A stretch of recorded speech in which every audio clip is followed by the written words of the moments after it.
2020 has been a particularly terrifying year for many, but there are many cases just as chilling which remain unsolved. These are 5 cases as scary as 2020. Number 5. On September 12, 1987, 50-year-old Dalekerstetter arrived at Corning Glass Works in Bradford, Pennsylvania for an overnight security guard shift. Dale had been working as a maintenance man at the site for 27 years and was coming up to his retirement. Unfortunately, his wages had been cut due to cutbacks in the company, and he had taken on extra work as a security guard to make up the difference. His shift officially began at 11 p.m., but Dale arrived about an hour and a half earlier. He took his lunch pail and a paper and settled down in the cafeteria. Not long after, he was disturbed by a masked intruder. Cameras show Dale and the intruder walked together at around 10:45 p.m. Dale looked up at the camera before walking out of frame. It's the last Dale has ever been seen. When Dale's coworkers arrived in the morning, they found Dale's lunch pail and paper where he left them. His truck with his belongings inside were parked outside, and Dale was missing. Also missing was Dale's handgun, though not the holster it was kept in, and $250,000 worth of platinum stolen from the glass kiln. To this day, Dale and the platinum have never been found, while the masked intruder remains a mystery. Many people suspected Dale was in on the robbery. While some saw that his look up at the camera was a call for help, others claimed it was a way of bragging to his employers. According to some sources, he'd been in a lot of debt at the time, not helped by the company cutting his wages, and this was the perfect opportunity for him to slip away. However, security footage of the incident seems to indicate otherwise. The intruder was in the plant for some 2 hours. He spent the first hour trying to break into the kiln, and the next wandering about. Given how long Dale had worked at the plant, it seems odd someone he was working with would take so long to take the platinum. During those 2 hours, Dale is nowhere to be seen. It's possible he was somewhere off camera, or had himself changed clothing to resemble the intruder, though it's unlikely he would have been able to get away without being seen at all. Police dogs were also able to track his scent along the usual security route, coming to an end at the kiln. At the end of the footage, the intruder loads a large bag onto a dolly. Due to the quality of the footage, it's not certain if the bag contained the platinum, or if it was actually the last time Dale was on camera. The intruder wheels the bag out, presumably to load it into his vehicle, then returns the dolly.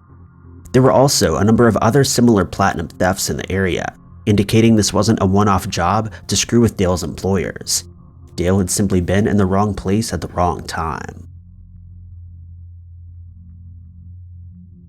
Number 4. On June 26, 2012, hikers made a gruesome discovery just off of Moulton Reservoir Road in Montana. Dumped in a bin bag were several legs of a white adult male, cut off at the thigh and still partially covered in jeans. Red hiking boots and socks covered the feet, but unsurprisingly gave no clues as to the identity of the wearer. This area was a relatively quiet town. While not exactly picturesque, it wasn't known for crimes on this scale. There was no mob activity in the area, and this didn't become a signature calling card of a serial killer. The legs were left with no explanation, and none has been found since. Initially, police tried to see if the remains could be matched to any missing persons reports, but there didn't appear to be any matches.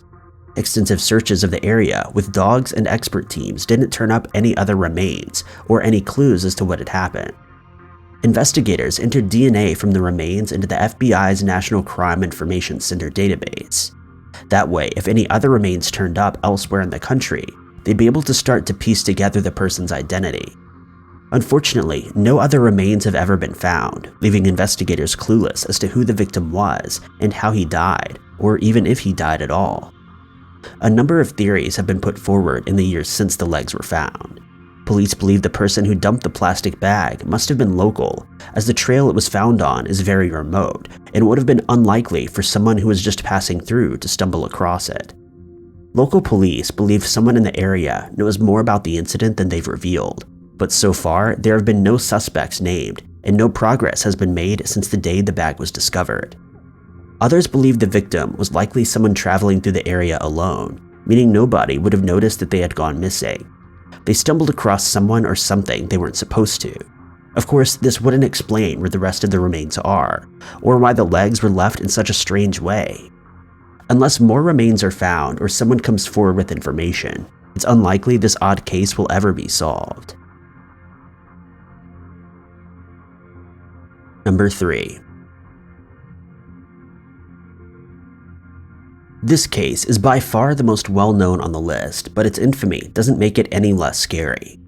In April of 1943, 4 young boys were searching for eggs when one climbed up an unassuming wych elm in Hagley, England. Wedged in a hollow, he found a skull in an advanced stage of decomposition. Scared of not only the skull, but the fact that they were trespassing on the land, the boys fled the scene. It wasn't for a while after that the youngest boy told his father, and the police were sent to investigate. Police found the body of a young woman aged between 35 and 40, believed to have been hidden in the tree for 2 years. She'd been ritualistically maimed, and one of her hands was found 13 paces away from the tree, and the cause of death was suffocation as something had been shoved into her mouth. Police were stumped, but came to the conclusion the woman had been a prostitute who was attacked by a customer. The case quickly went cold, but reopened 6 months later when the phrase, "Who put Bella in the wych elm?" was spray painted on an obelisk near the scene. Since then, there have been countless theories of who Bella really was and how she ended up in the tree. Some have claimed this was a satanic ceremony, pointing to the location her hand was found and the wounds to her body. Another murder a few years later of a man was also chalked up to Satanism, backing up this theory. Others believe Satanism is just a smokescreen created by the intelligence agencies. Bella was a spy, either working for Germany during World War II or against them. Though if this was the case, the person behind the graffiti would have had nothing to do with her death. Given the time that's lapsed since the discovery, we'll likely never get an answer.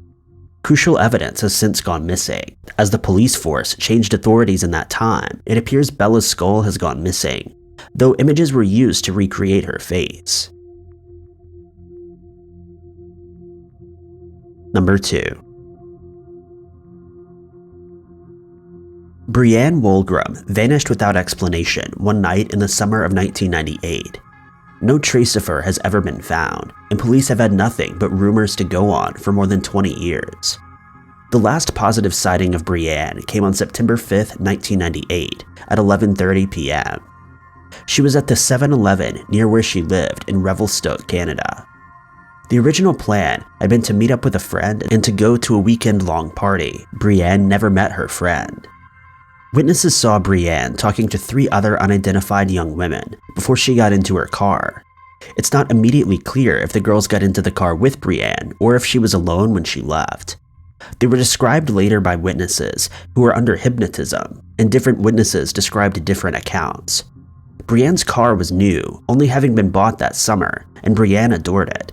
The next time anyone saw it, it was in a ditch 16 kilometers up a logging road. Brianne's personal belongings, including her driver's license, wallet, and $200 from a paycheck, had been cached the day she went missing, but all of this was found inside of the car.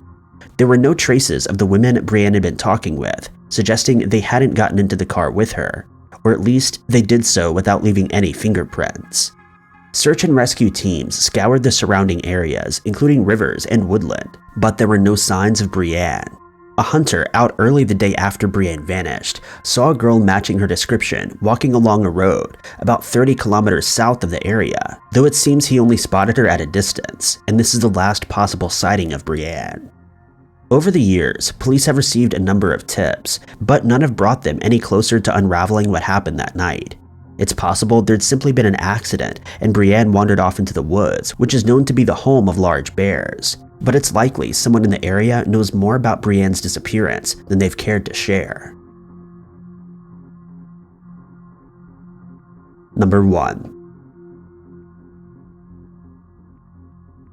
It's now more than 30 years since the partially skeletonized, extensively carbonized body of a man of Georgia Pacific's waterfront mill in Bellingham, Washington.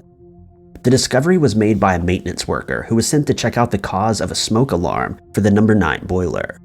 The boiler wasn't used as often as some of the others on the site and wasn't checked often either, though it had been used intermittently over the past few months and for 34 hours between the 17th and 18th of September, 2 days before the body was discovered. The maintenance worker climbed to the top of the stack to look down through the open 4-wide lid. The body was 17 feet below, resting on a grid of parallel bars. Though there was an opening on the side of the stack just above the body, it was determined the man had fallen from the top. He had several broken bones in his legs and arms, likely caused by the fall. Temperatures inside of the stack could reach up to 370 degrees Fahrenheit, hot enough to degrade DNA, leaving the body in an extremely bad position. It was impossible to determine how long the man had been stuck inside, with police estimating anywhere from a few days to a few weeks. Sadly, it was concluded he'd been alive when he fell and had tried to climb back out of the stack with no success. Before he died, he placed his socks on his hands, presumably to protect them against the searing metal, and wrapped his shirt around his leg. A denim jacket was found beneath the body, and he'd been wearing size 8 sneakers. Police couldn't extract DNA, but did notice it appeared the victim had had dental work done. However, they couldn't find a match with any dental records. Sketches and facial reconstructions found no matches in missing persons databases, and the body remains unidentified to this day. Almost as mysterious as who he was is how he ended up in the stack. Everything from a strange suicide to criminals have been suggested. It seems likely he wasn't a worker, as none were reported missing at the time, and he wasn't wearing an outfit or carrying items that would indicate he'd been working on the stack. Environmental protest groups were also investigated to see if this had been a protester who suffered a fatal accident, but again, there were no missing people reported. It's likely the victim was an urban explorer, as it later emerged groups of explorers would roam the building when it wasn't in use. But after 30 years, nobody has come forward to say that they know someone who went missing during one of these explorations. Thank you guys so much for watching. If you liked this video, be sure to click that like button. Also, don't forget to subscribe and click that notification bell to keep up to date with all of our future uploads. But I've been Ty Knotts, and I'll catch you guys in the next video.